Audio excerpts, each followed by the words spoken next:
Olá, bonitos! Hoje nós vamos começar um projeto novo, uma conversa de perguntas e respostas com a especialista e com o intuito de colocar fogo na caixa, nas ideias e tirarmos todos os padrões que são nos impostos no dia a dia. Oi, Janice, William, sejam todos muito bem-vindos. Quem for entrando já põe coração, já convida os colegas para participarmos desse novo projeto. Oi, Gabriel, tudo bom? Quem quiser já pode ir colocando perguntas, tá? Porque é bem rapidinho, nós vamos ter 15 a 20 minutos de perguntas. A ideia é que eu responda casos práticos para vocês.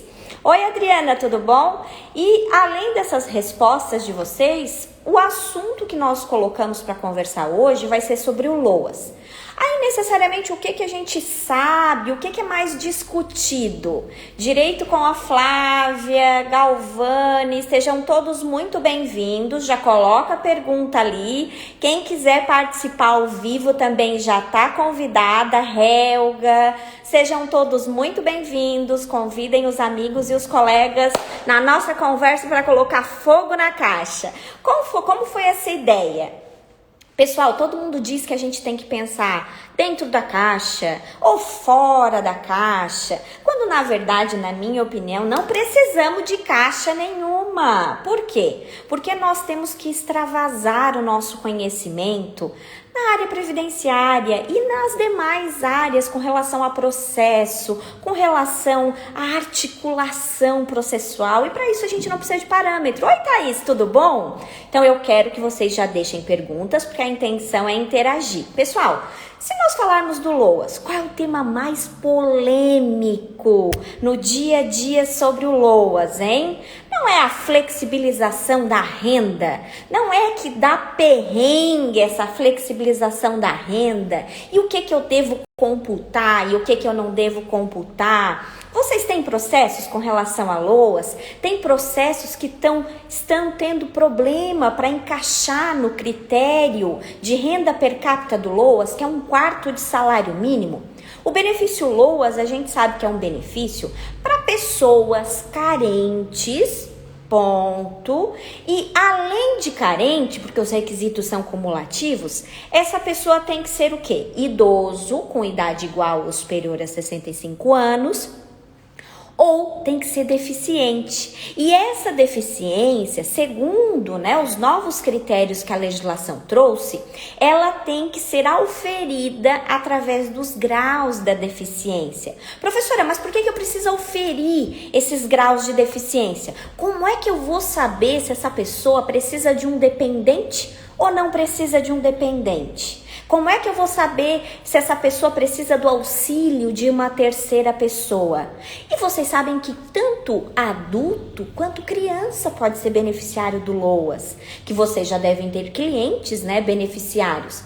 E necessariamente, esses critérios que nós temos com relação ao adulto e com relação ao criança. Eu tenho uma jurisprudência aqui, entendimento do STJ, inclusive, que deixa muito claro que até mesmo a situação desse adulto, por exemplo, uma mãe, de uma criança, não conseguir se inserir no mercado de trabalho, porque precisa olhar aquela criança durante o dia, porque mesmo que aquela criança estiver lá na creche, às vezes ela não consegue se comportar como no dia a dia se espera, o comportamento da criança dita normal. E talvez ela vai precisar da presença da mãe, talvez ela vai precisar dessa mãe, tanto para levar às vezes o meio período na PAI, quanto para levar no especialista, na terapia, porque essa criança ela pode ser autista. Eu tenho aqui concessão de benefício, meus amores, no escritório, Não só de criança com deficiência. Isso, Helga, as barreiras. Nós precisamos verificar todas as barreiras e isso é verificado na perícia, justamente, que tem os elementos e nós temos, né, uma portaria ministerial específica 3, específica para verificar essas barreiras limitadoras do dia a dia. E o que eu ia dizer para vocês? Que eu tenho alguns casos aqui no escritório que... Oi, doutora Nicene, tudo bom? Que a gente verifica o que no dia a dia? Verifica justamente isso, que não tem que ser nada engessado, que não tem que ser ipsis litero que a legislação está mencionando. É por isso que eu digo, sempre brinco com os meus alunos, oi Alexandra, tudo bom? Que nós temos que colocar fogo na caixa sim. Porque nós não temos que pensar dentro daquele mundo redondinho ali, da lei. Nós não temos que nos adequar à lei. Muito pelo contrário, nós temos que adequar a lei ao nosso caso concreto. Nós temos que extravasar esses pensamentos justamente porque quando a gente observa os critérios aqui da Lei 14.176, em que menciona esses critérios no nosso dia a dia aqui, que vai dizer o quê? Que vai dizer que tem que ser verificado, além do grau da deficiência, além da situação dessa dependência de terceiros, o que eu tenho que observar no meu dia a dia, no meu artigo 20 ali?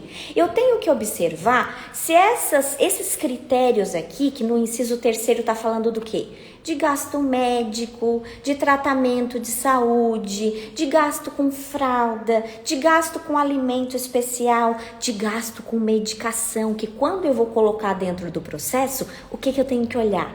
Se essa medicação, ela é fornecida ou não é fornecida pelo SUS. Porque eu tenho que juntar a negativa. Então, eu tenho que deixar o meu processo redondinho para que justamente eu tenha essa justificativa perante o juiz e consiga adquirir esse direito para o meu cliente.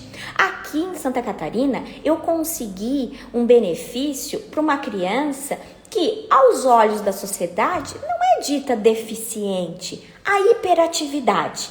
Conhecem alguém que tem hiperatividade? Oi, Deise, Fieira, Ana Cristina, Natalina, convidem os colegas que hoje nós iniciamos o nosso projeto para colocar fogo na caixa com a especialista e eu quero que vocês me façam as perguntas nesses 15, 20 minutos de conversa rápida, as perguntas das dificuldades que vocês estão tendo no dia a dia de vocês. Já deixei caixinha ali no story para vocês colocarem para mim o assunto que vocês querem conversar na quinta-feira, porque o nosso encontro vai ser toda terça-feira e toda quinta-feira às 13 horas, só para conversar com vocês sobre as suas dúvidas dos processos que estão lá correndo, dos processos que vocês têm prazo naquela semana, das estratégias processuais que vocês estão precisando naquele dia. Oi, Josi, tudo bom? Então, eu quero, inclusive, estão todos convidados para participar presencialmente comigo nesse nosso bate-papo, tá? Hoje eu delimitei, até porque eu vou dar curso à noite, né? Eu delimitei o LOAS e escolhi a flexibilização desse critério de renda. E justamente estava mencionando para vocês um exemplo que eu tive aqui do escritório sobre a hiperatividade. Que essa criança necessariamente, ela precisa do acompanhamento da mãe, mas ela frequenta a escola no seu, dia a dia, ela tem que fazer um tratamento terapêutico, mas nós comprovamos o quê? Nós comprovamos que realmente essa criança tem uma deficiência, que é a hiperatividade. E além dessa deficiência da hiperatividade, nós temos que juntar com o quê? Que eu iniciei a nossa conversa mencionando. São critérios cumulativos. Então, eu tenho que utilizar o critério da miserabilidade. Então, eu utilizei a mãe dele, recebe um benefício previdenciário, o pai dele, dessa criança, estava desempregado. E nós colocamos todos os gastos. Mas nesse caso, ele não usa fralda, gasto com medicação é só o controle, que é um gasto básico com relação a um remédio que ele usa lá controlado. Mas não são gastos tão astronômicos. mas nós conseguimos comprovar e fechar o critério de renda. E para isso a gente leva em consideração o quê? Por exemplo, se nós temos aqui uma mãe que não mora com o pai, tem um caso desse no escritório também, que foi alvo do quê? Que foi alvo da minha defesa MOB, porque um senhor veio me relatar que ele tem 2 filhos, um filho é deficiente e dá uma deficiência mais acentuada, o outro filho não tem deficiência, ele recebe um salário mínimo. E por que ele teve então que fazer defesa MOB, professora? Porque o INSS contabilizou um benefício da mãe da criança. Só que a mãe da criança não mora com o pai.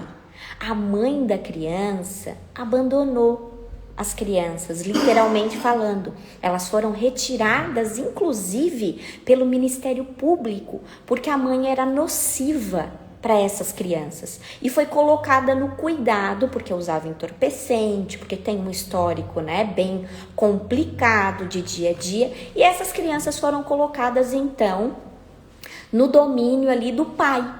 E o que aconteceu com essa minha defesa? Qual foi o principal ponto que eu me apeguei nessa defesa? Foi a renda?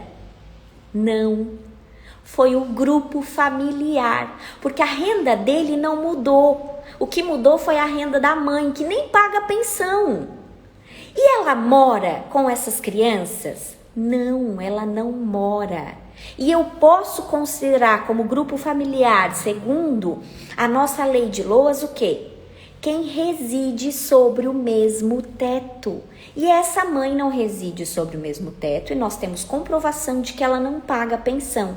Então, se ela não reside no mesmo teto e não paga pensão, não existe um motivo para que essa renda seja contabilizada na renda necessariamente desse LOAS dessa criança. E nós fizemos a defesa MOB. Vocês sabem quanto que esse pai iria ter que devolver nessa defesa que eu fiz? R$109 mil. E eles trouxeram a retroatividade gigantesca para essa defesa. Então fiquem ligados. Às vezes o nosso ponto de ataque, quando a gente fala de flexibilização de critério de renda, não é nem a renda.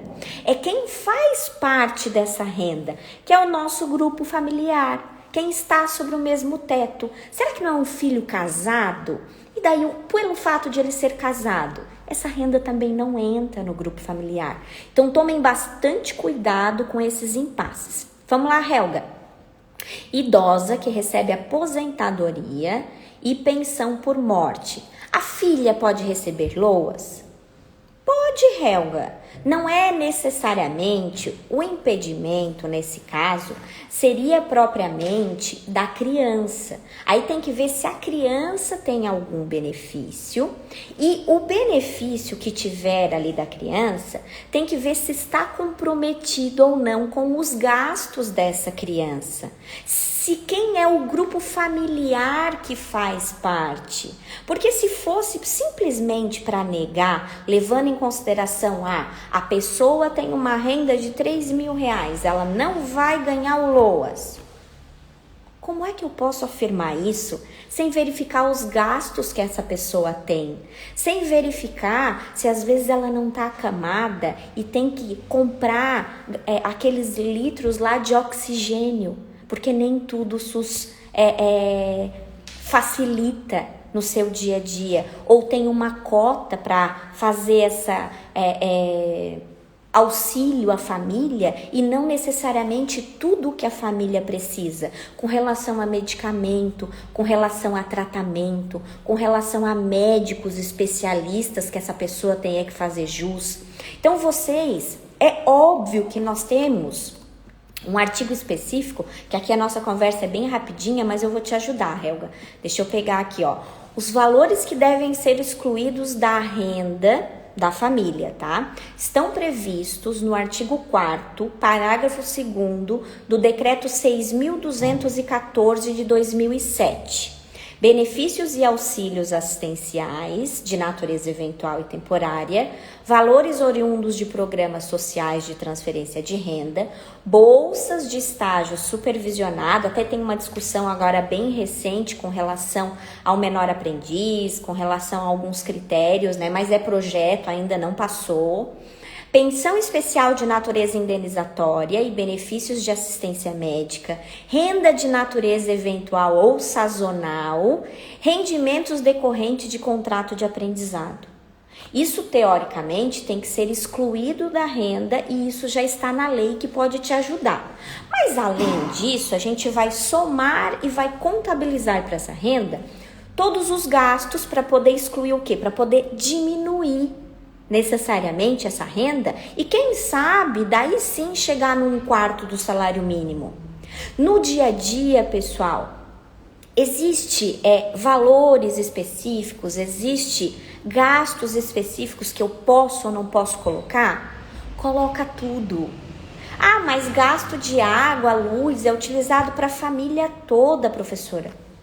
Eu vou saber se essa criança ou se esse adulto não tem que tomar uma quantidade de banhos lá por dia que justifica um gasto de energia e um gasto de água excedente? Ou se tem que usar algum tipo de aparelho para respiração ou para utilização no dia a dia, para algum funcionamento do organismo que aumente consideravelmente essa energia dessa casa? Pessoal, não excluam as coisas antes de ponderar, antes de pontuar o que vocês vão utilizar no dia a dia para aquela determinada deficiência, para aquele idoso que às vezes ele não está deficiente como um todo, mas ele tem as suas incapacidades diárias com os seus gastos cotidianos, porque já tem problema de coração, já tem problema de pressão, já tem problema de rim, já tem problema de fígado, já tem problema da articulação, que é muito comum nos idosos. Pessoal, flexibilização de renda entra exatamente na nossa conversa de hoje no ponto que eu gostaria de dizer para vocês. Botem fogo em tudo que é conceito fechado. Ampliem necessariamente o horizonte de vocês no seu dia a dia processual. Porque é claro que situações polêmicas dessa magnitude não vão passar no INSS e por isso eu tenho que me descabelar? Não, isso eu tenho que brigar.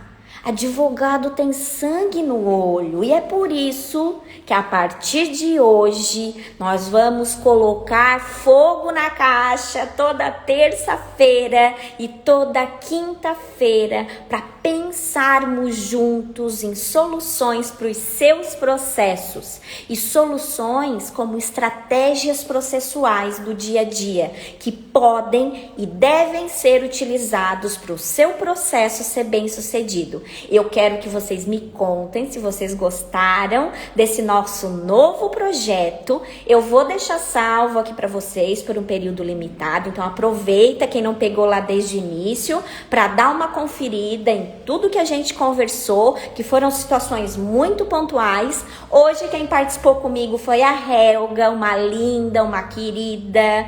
Temos que ver todos os detalhes? Temos, Helga, temos que ver todos os detalhes. Quinta-feira eu espero vocês para tirar a dúvida prática do processo de vocês. E daí, tem prazo para essa semana para resolver e tá lá arrancando os cabelos que não sabe por onde começar?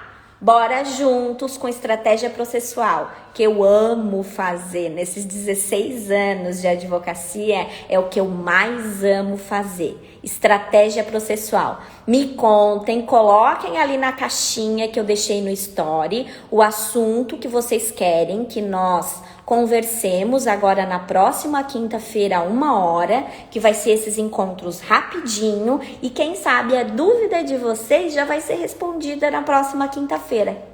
Nos nossos 15, 20 minutos de conversa muito bem aproveitada. Beijo no coração, um excelente dia para todos vocês. Fiquem com Deus.